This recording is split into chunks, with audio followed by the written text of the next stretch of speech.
দেখতেই কি সুন্দর।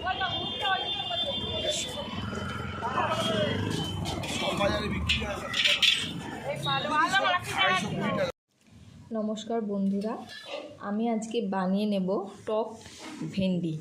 দেখুন, এটা দেখতে ঠিক ফুলের মতো, বেশ জবা ফুলের কুঁড়ির মতো দেখতে। এটা পুরনো দিনের একটা রান্না, এখন হারিয়ে গেছে বললেই চলে। এরকমভাবে ভেন্ডির এই পাপড়িগুলো নিয়ে নেব। এই যে পাপড়িগুলো নিয়ে নেব আর এই বীজটা ফেলে দিলাম। এরকমভাবে সমস্ত পাপড়িগুলো আমি নিয়ে নেব। আপনারাও একবার ট্রাই করবেন। বাজারে একটা নতুন জিনিস দেখলাম, তাই রান্নার জন্যে নিয়ে আসা হয়েছে। দেখুন, এইভাবে সমস্ত ভেন্ডিগুলো ছাড়িয়ে নিতে হবে। তো ফুলগুলো ছাড়িয়ে ভালো করে ধুয়ে নিয়েছি। এবার কড়াতে দিয়ে দিলাম তেল। তেলটা অল্পই লাগবে এখানে। এরপর এখানে দিয়ে দিলাম 5 ফোড়ন আর দিলাম একটা তেজপাতা। ফোড়নটা ভাজা হয়ে গেলে এর মধ্যে দিয়ে দেবো ভেন্ডির পাপড়িগুলো। আমি এর মধ্যে দিয়ে দিলাম। এরপর এটাকে একটু ভালো করে ভেজে নিতে হবে।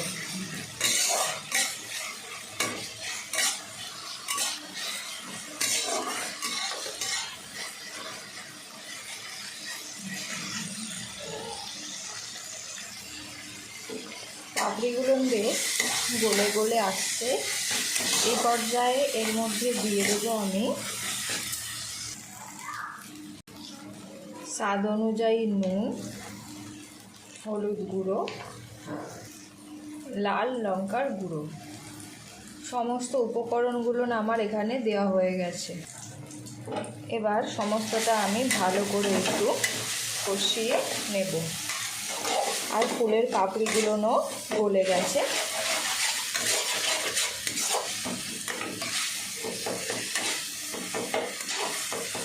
একটু ভালো করে ভেজে নিয়ে নেব।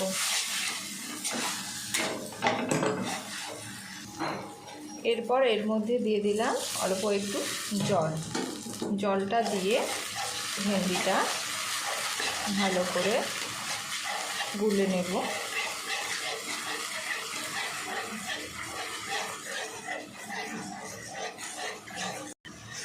জলের সাথে আমার ভেন্ডিটা ভালো করে মেশানো হয়ে গেছে।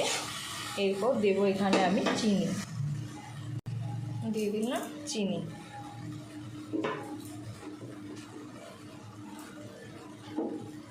এবার সব কিছু ভালো করে আবারও মিশিয়ে নেব।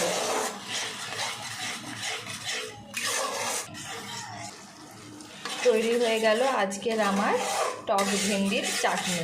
চাটনিটা কিন্তু খুবই সুন্দর দেখতে হয়েছে, পুরো জেলি জেলির মতো, ভীষণই সুন্দর আর টেস্টটাও খুবই সুন্দর।